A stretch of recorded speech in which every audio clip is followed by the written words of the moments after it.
Má zmysel vedieť náš hviezdny pôvod, z akej sme rasy, z akej sme planetky a aká je naša misia ako hviezdnych semienok?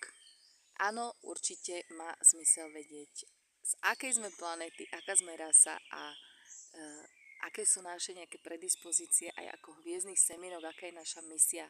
Hviezdne semienka veľmi silne cítia svoju misiu na planete Zemi a sú veľmi späté s ľudstvom. Hej, takže sa ich dotýkajú nejaké veci ohľadom ľudstva. Celkovo nejaké kolektívne zmeny, kolektívne rozhodnutia na úrovni ľudstva, pretože to je vlastne zmysel ich inkarnácie. Každé to hviezdne semienko má úplne iné schopnosti, talenty, nadania a svoju misiu.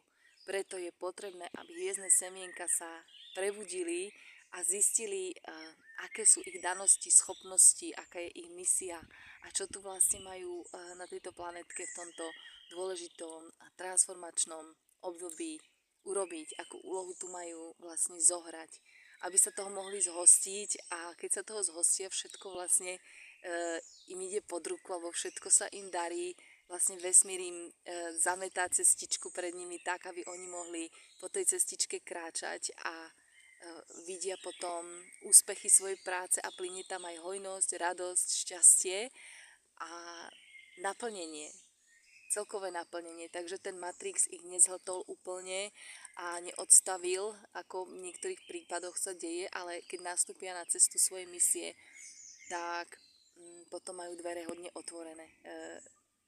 Vesmír im vychádza vlastne v ústrety a kolektívne vedomie ľudstva takisto.